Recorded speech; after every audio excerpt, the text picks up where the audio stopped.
Hey guys, welcome back to money matter. Shubham this side से भी registered research analyst. देखिए, बात करेंगे आज वारी एनर्जीज एंड प्रीमियर एनर्जीज की। वारी एनर्जीज का शेयर लगातार गिर रहा है और ये गिरते गिरते एक मेजर सपोर्ट एरिया के पास आ चुका है। अभी इसके रिजल्ट्स आए हैं, उसकी वजह से थोड़ा सेंटिमेंट और खराब हुआ है मार्केट में और उसके बाद इसकी पिटाई और हुई है। लेकिन क्या वाकई में रिजल्ट्स इतने बुरे हैं या फिर कुछ ऐसी चीज है जो हर कोई नहीं देख पा रहा है? अब समझिए, इसके रिजल्ट्स में रिवेन्यू जो है वो ईयर ऑन ईयर 2 गुना बढ़ गई, लेकिन सबसे बड़ा इशू है इबिटा मार्जिन्स का, जो कि 22% से 18% हो गए। तो मार्केट में मार्जिन्स के ऊपर प्रेशर आती है, पिटाई होती है। मैं एक एग्जांपल देता हूं आपको। एक गाड़ी है, ठीक है, जो कि आपको बहुत स्पीड से जो है वो जा रही थी। अचानक आपको पता चला कि वो 100 की स्पीड से चलने वाली गाड़ी अब 50 की स्पीड से चलेगी। तो क्या आप उसमें ट्रेवल करेंगे? आप कहेंगे नहीं, मुझे कोई 100 से स्पीड में चलने वाली गाड़ी चाहिए, मुझे तो वहां तक जाना है, या कम से कम 80 से स्पीड से चलने वाली हो। दूसरा एग्जाम्पल मैं अपने पे लेके देखता हूं। समझिए, जैसे हम अप्रैल, मई और जून और हाफ जुलाई, इन 3.5-4 महीनों में हमने बहुत अच्छे स्टॉक्स पिक करे, बहुत बढ़िया काम हुआ। पिछले 10 दिन से काम अच्छा नहीं हो रहा, मान लो 10 से 15 दिन से, तो क्या होगा? जब काम अच्छा हो रहा था तो आपको बहुत अच्छी रेवेन्यू मिलती है, लेकिन जैसे ही काम में थोड़ी बहुत, यानी कि आपका काम खराब नहीं हुआ है, बस आपकी नंबर ऑफ कॉल्स कम हो गई या फिर प्रॉफिट मार्जिन कम हो गया, तो मार्जिन कम होते ही क्या आप मुझे पे करके आएंगे? नहीं आएंगे। आप कहेंगे नहीं यार, अभी टाइम सही नहीं है, एक बार आने तो सही करेंगे। सिमिलर स्टोरी यहां होती है कि अगर इन्वेस्टर्स को ये नजर आ रहा है कि नहीं, थोड़ा बहुत मार्जिन पे प्रेशर है, तो इन्वेस्टर्स पैसा नहीं डालते हैं। बहुत प्रैक्टिकल एग्जांपल से समझाए, आप मुझ पे लेके देखो। एज ए एनालिस्ट मैं भी बिजनेस कर रहा हूं कि चलो 10 दिन से काम नहीं हो रहा, कुछ खास मजा नहीं आ रहा है, तो 10 दिन में मेंबर्स की संख्या कम हो जाएगी। क्यों? सबको भी वहां चाहिए जहां कुछ बन रहा हो, जहां कुछ हो रहा हो। सेफ्टी वेफ्टी की जरूरत नहीं है, ना ज्ञान की जरूरत है, सीधा का सीधा काम चाहिए। तो इसी तरह यहां पे अप्लाई होता है कि भले ही कंपनी कितनी अच्छी हो, कुछ भी हो, लेकिन अगर आप ग्रोथ पे थोड़ा सा ब्रेक लगा है आपकी, या थोड़ा पोज आया है, तो वो इन्वेस्टर को बर्दाश्त नहीं होता और वहां से आपकी कुटाई शुरू हो जाती है। नेक्स्ट रीजन है सोलर सेल सोर्सिंग। अब ये क्या है भाई? जो सोलर सेल्स है उसको लेके एक रूल आया था जून में कि इंडिया में बनी हुई सोलर सेल ही काम लेनी है, और चाइना वाली पे, मतलब मान लो, या फिर बाहर से जो इंपोर्ट हो रही है वो नहीं हो सकती। बट वो रूल जो है वो अभी हट गया और वापस से इंपोर्ट शुरू हो गए हैं, और ये रूल 31 दिसंबर तक गवर्नमेंट ने हटा दिया है। 31 दिसंबर तक। मैं इसको यहाँ पे दिखाता हूँ, या आप समझो, इस न्यूज़ को पढ़ो, ये न्यूज़ है, एंड सी दिस वन। 22 तारीख को ये न्यूज़ आई थी और उसके बाद में ये सारी चीज़ें जो वो होती हुई नजर आई। ये न्यूज़ आपके सामने, उस दिन वारी और प्रीमियर दोनों ही गिरे थे, उसका रीज़न यही था। और ये न्यूज़ जो थी वो इससे रिलेटेड थी। देखो, उसमें मिनिस्ट्री ने कहा था कि जो हमारा इम्प्लीमेंटेशन का जो प्रोग्राम था उसको 7 मंथ से हमने आगे पुश कर दिया है। क्यों? क्योंकि अभी हमें नहीं करना है, और इस वजह से प्रीमियर और वारी दोनों के ऊपर प्रेशर देखा गया था। नेक्स्ट बात करते हैं, आगे चलिए। नेक्स्ट अगर देखोगे तो देखो, ब्रोकरेज ने भी डाउनग्रेड करा है अभी, तो वहां पे दिक्कत आनी यानी सोलर सेल की वजह से। पता है क्या हुआ है ना, कंपटीशन बढ़ जाता है यार। मानो वारी है, वो इंडिया में खुद की सोलर सेल बना रही है, दूसरी कोई कंपनी बाहर से इंपोर्ट कर रही थी, पहले तो उसे क्या करना पड़ता, वारी से लेना पड़ता। अब चाइना से ला रही है, वो चाइनीज माल तो सस्ता भी हो सकता है ना। और उसके अलावा यूएस रिलेटेड इश्यूज है या अनसर्टेनिटी है, जिसकी वजह से सेंटिमेंट नेगेटिव हो रखे हैं। सबसे अच्छी बात क्या है, कंपनी के पास 61,500 करोड़ की ऑर्डर बुक है वारी के पास, एंड कैपेसिटी जो है वो अभी ये बोल रहे हैं इनका मैनेजमेंट कि हमने 45-50% कैपेसिटी ही यूटिलाइज करी है। अब हम जैसे फुल कैपेसिटी यूटिलाइज करेंगे, आने वाले 2 क्वार्टर में आपको अच्छे रिजल्ट्स देखने को मिलेंगे। ये इनके मैनेजमेंट की कमेंट्री रही है। सो कमेंट्री ओवरऑल बुलिश है। अब जरा चार्ट्स एंड एक बार फंडामेंटल्स को देखना जरूरी है। तो सबसे पहले फंडामेंटल्स को देख लेते हैं, that would be very easy to understand.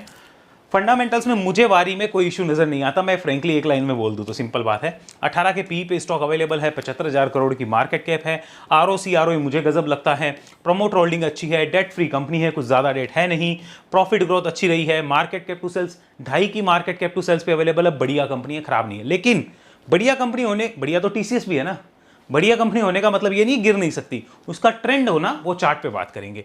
Peg ratio बहुत अच्छा है, बहुत बढ़िया और वाजिब पैग रेशियो है। पी रेशियो को अगर एडजस्ट होता हुआ देखो, देखो कितना बड़ा पी रेशियो था, वो धीरे धीरे एडजस्ट करते हुए कहां पे आ गया है। तो इस तरह से री रेटिंग हो जाती है या फिर पी डी रेटिंग हो जाती है, इसे जो नाम देना आप दे सकते हैं। नेक्स्ट अगर बात कर लेते हैं इसके जरा इंट्रिंसिक वैल्यू की, जो एक फैक्टर है जो मैं देखता हूं, तो वारी एनर्जीज अभी 2600 रुपए के आसपास है। कंपनी की बुक वैल्यू 500 की है, लेकिन इंट्रिंसिक वैल्यू लगभग 5600 के आसपास की है, जो इंडिकेट करती है कंपनी के अंदर वैल्यू तो है। बट ट्रेंड नहीं है, वो आगे चार्ट पे बात करेंगे, ठीक है। ऐसे अगर हम प्रीमियर एनर्जीज को देखें तो 979 करोड़ है और यहाँ पर इंट्रिंसिक वैल्यू लगभग उसके बराबर ही चल रही है, 979 के आसपास ही 929 की इसकी वैल्यू जो है वो निकल के आती है। नेक्स्ट क्वार्टरली रिजल्ट जो सबसे इंपॉर्टेंट जिसकी वजह से गिरावट आई है, वो रीजन क्या है भाई, आपके 4400 करोड़ की रिवेन्यू लगभग 8000 करोड़ हो गई, फिर भी मार्केट ने कुटाई कर दी। हाँ, क्योंकि मार्जिन जो 23% के थे वो लगभग 18% हो गए, तो उसकी वजह से हुआ है। साथ में 773 करोड़ का प्रॉफिट सिर्फ 892 करोड़ हुआ है, जबकि आपकी रिवेन्यू बहुत ज़्यादा बड़ी थी। सीधा सीधा बात है, मार्जिन अंडर प्रेशर है। इससे अच्छे ऑपरेटिंग प्रॉफिट तो आपने दिसंबर में ही पोस्ट कर दिए थे, so why should the market reward you. Another चीज़, यहाँ पर क्वार्टर ऑन क्वार्टर भी एक आपको ड्रॉप देखने को मिलेगा। अगर आप नोट करो, यहाँ से हमारी जो है वो क्वार्टर ऑन क्वार्टर जो है वो ग्रोथ शुरू हो रही थी, बीच में एक पॉज लगा था, फिर ये एक लगातार क्वार्टर ऑन क्वार्टर ग्रोथ देखने को मिली, अब बीच में वापस पॉज लगा है। सो जब जब कंपनी के ग्रोथ पे पॉज लगा है, मार्केट ने पनिशमेंट दे दी है। नेक्स्ट बात करते हैं प्रॉफिट एंड लॉस पे। अब इसका मतलब ये कतई नहीं था कि कंपनी का डाटा खराब हो गया, फंडामेंटल खराब हो गया, सेंटिमेंट खराब हो गया है। अब सेंटिमेंट को लेकर ओवरऑल प्रॉफिट्स देखो, 4000 करोड़ के प्रॉफिट कंपनी कर रही है 30,000 करोड़ की सेल पे। अब मैनेजमेंट कह रहा है कि हम आगे बहुत अच्छा करेंगे, लेकिन इन्वेस्टर क्या सोचता है कि आपने 26,000 करोड़ पे भी तो लगभग 4000 करोड़ का प्रॉफिट कर दिया था, तो ये तो मेरे लिए वेस्ट हो गई ना एक तरीके से। वेस्ट कैसे होगी? मार्जिन देखो, यहाँ पर प्रेशर आते ही वो एक तरीके से बोल रहा है कि इतनी रिवेन्यू बढ़ा के हमारे लिए क्या मिला, शेयर होल्डर की वैल्यू क्रिएट नहीं हो रही ना, तो इसलिए पनिशमेंट मिल जाती है। Although company is posting best ever net profit, तो thumbs up for that. Management से मुझे कोई शिकायत नहीं है, हाँ समय खराब है ये आप कह सकते हो। देखिए, किसी भी कंपनी का, किसी भी व्यक्ति का समय जो है वो डावाडोल हो सकता है, लेकिन उसके बेसिक फंडामेंटल्स खराब नहीं है, वैसा ही इसके साथ है, बेसिक फंडामेंटल खराब नहीं है। सबसे इंटरेस्टिंग चीज़ है प्रमोटर्स यहाँ पर क्या कर रहे हैं। प्रमोटर्स ने देखो यहाँ पर धीरे धीरे अपनी होल्डिंग कम करी है, 64.31 से 22 करी, 22 से 19 करी, 19 से 12 कर दी है, तो प्रमोटर्स बेच रहे हैं। ले कौन रहा है? एफआईआईज ने यहाँ पे दबा के उठाया है माल, ये देखो एफआईआईज ने अच्छा खासा बाइंग करा है, डीआईआईज ने यहाँ पे फिर से सेल ऑफ करा है और प्रमोटर्स ने करा है। पब्लिक ने भी सेल किया है और 7 लाख से ऊपर शेयर होल्डर अभी इस कंपनी के हैं। अब जरा चार्ट्स पे चलते हैं बिना देरी के। ओवरऑल फंडामेंटल स्ट्रक्चर में कोई दिक्कत मुझे नजर नहीं आती है, तो दैट्स टेक्निकल चार्ट। अब टेक्निकल चार्ट पे देखो एक इंटरेस्टिंग पैटर्न बना हुआ है, that is head and shoulder pattern. Can you see this one?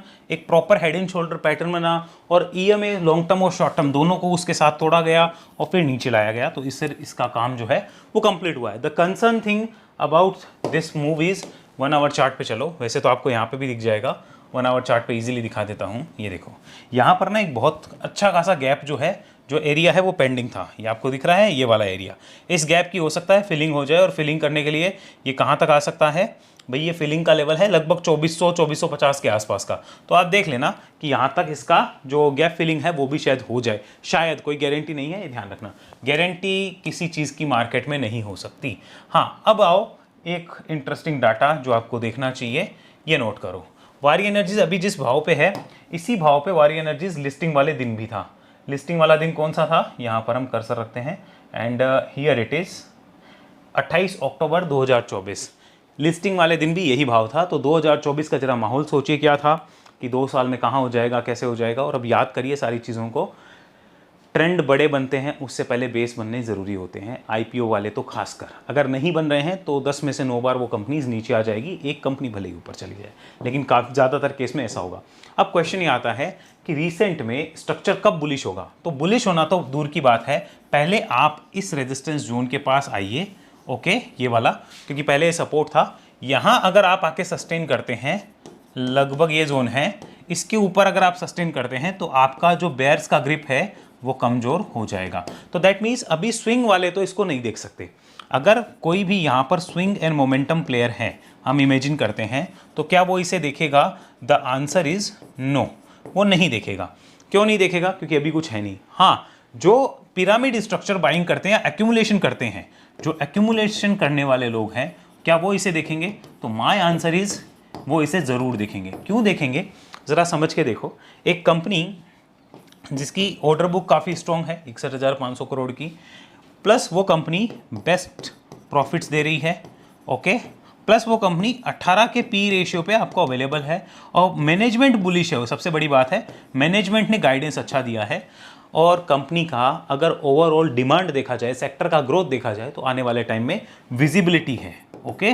अब देखते हैं बाकी क्या होता है। तो ये उनके लिए हैं अभी की डेट में जो पार्शियल एक्यूमुलेशन की तरफ ध्यान देते हैं कि चलो जैसे एक एग्जांपल लेते हैं, कोई कंपनी मानो 2600 पे है, ठीक है, किसी को इस कंपनी के मान लीजिए कि 100 शेयर लेने हैं, तो वो क्या करते हैं ऐसे स्ट्रक्चर में कि कंपनी अपने हाई से गिरी हुई है, 2 साल से चली नहीं है और ओवरऑल चीज़ें अच्छी है, सिर्फ एक संकट का समय आया है, ये निकल जाएगा धीरे धीरे।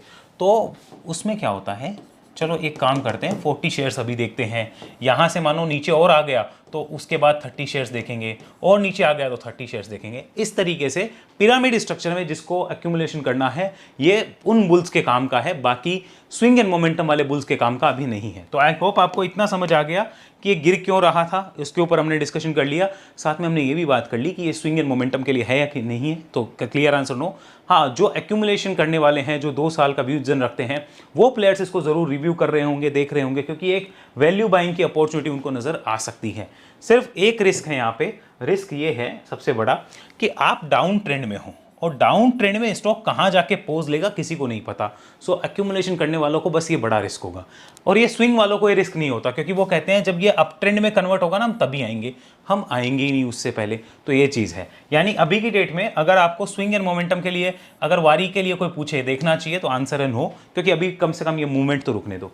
इसको वीकली चार्ट पे देखो, एक फ्री फॉल है, और ये फ्री फॉल मुझे लगता है जल्दी रुक जाएगी। क्यों रुक जाएगी? क्योंकि देखो आप सपोर्ट एरिया के पास खड़े हो तो जल्दी आप रुक सकते हो। यहाँ पे सपोर्ट एरिया टूटना इतना आसान नहीं होगा, ऑलरेडी आप काफ़ी गिरे हुए हो यहाँ से, तो it would not be that easy कि आप सपोर्ट को तोड़ दो। यहाँ पर पोज जरूर लगेगा, पर ट्रेंड बनना और पोज लगने में फ़र्क है। जैसे एक गिरावट हो रही थी, वो आके यहाँ पे रुक गई, ओके, और अब स्टॉक यहाँ पे ऐसे है, मानो यहाँ 5 महीने बिता दिए, तो ये सिर्फ पोज लगा है। ट्रेंड बनना अलग होता है। ट्रेंड बनने के लिए आपको इस तरीके से हायर हाई हायर लोज में शिफ्ट होना पड़ेगा, जो अभी फिलहाल नहीं दिख रहा, आने वाले टाइम में जब होगा तो रिव्यू करेंगे, ठीक है। बाकी आप भी कर सकते हो। नेक्स्ट अब चलते हैं प्रीमियर एनर्जीज के ऊपर। तो प्रीमियर को देखना यहाँ क्या हो रहा है, दैट्स प्रीमियर एनर्जीज। इस पे चीज़ें अलग है, इस पे चीज़ें इंटरेस्टिंग है। इसके रिजल्ट्स अभी 6 अगस्त को आएंगे, अभी आए नहीं हैं, लेकिन प्रेशर में ये भी आ गया है। जैसे इसको मैं दिखाऊं तो यहाँ पे देखो, मैं EMS खोलता हूँ, ये लॉन्ग टर्म मूविंग एवरेज पे सपोर्ट ले रहा है आज। ये बेचारा ठीक ठाक चल रहा था, अपनी जर्नी में था, लेकिन वारी के रिजल्ट्स आने के बाद इसका मोमेंटम भी खराब हो गया, प्लस गवर्नमेंट की तरफ से न्यूज़ भी आ गई वो सोलर सेल वाली, तो और खराब हो गया। पर इसने काम बढ़िया करा है, इसने स्विंग एंड मोमेंटम वालों को क्लियर इंडिकेशन दे दिए। वारी में भी इंडिकेशन आना पेंडिंग है, इसने इंडिकेशन दे दी कि मुझे इस जोन के ऊपर देख लेना, ओके।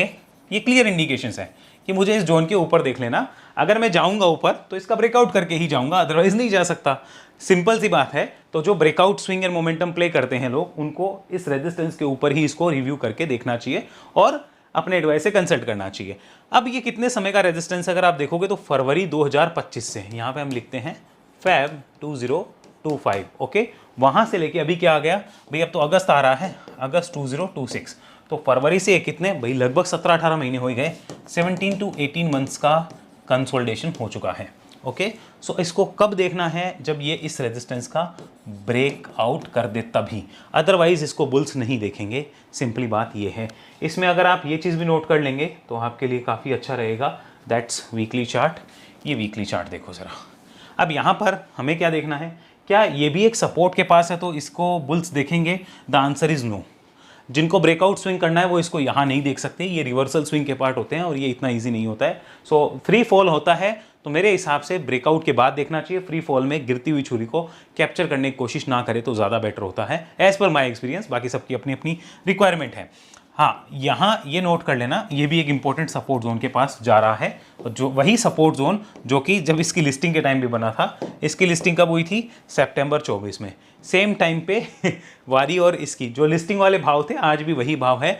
तो लिस्टिंग पे जो हाइप था, अब उस हाइप के बारे में सोच के देखो ज़रा कैसे लग रहा था कि ये कंपनीज ये, अगर ये नहीं ली तो कुछ नहीं लिया पोर्ट, लग रहा था ना ऐसा। वो चीज़ें होती है, हम यही कहते हैं IPO के बाद वेट, आराम से बेस बिल्डिंग होने दीजिए।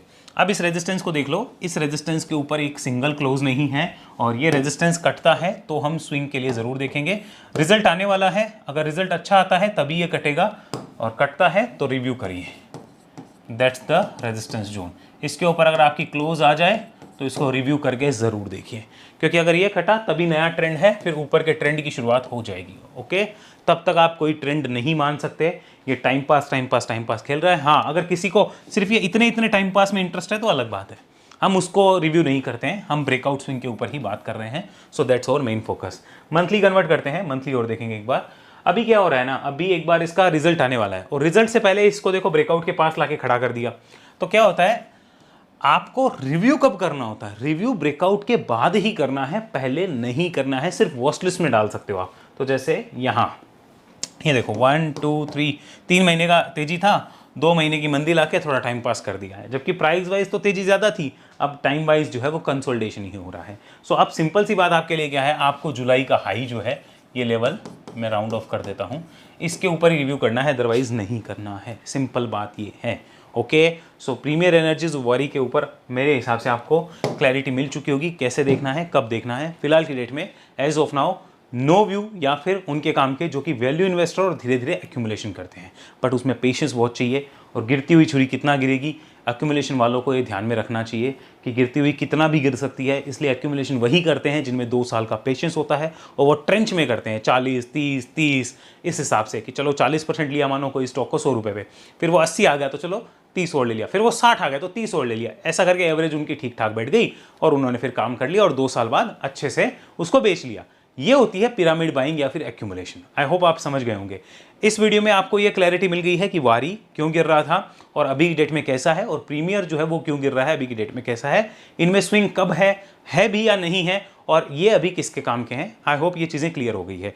मेरे हिसाब से इतना आपके लिए आज के लिए काफ़ी होगा। एंड अगर आप एनालिसिस सीखना चाहें तो इस नंबर पर संपर्क करके हमारी टीम से आप हमारे वेब एनालिसिस लर्निंग प्रोग्राम का पार्ट बन सकते हैं, या हमारी वेबसाइट पर जाके भी एक्सेस कर सकते हैं। हमारी सेबी रजिस्टर्ड सर्विसेज के लिए इस नंबर पर आप संपर्क जरूर कर लीजिए। सी यू सून नेक्स्ट वीडियो। अभी के लिए इतना ही।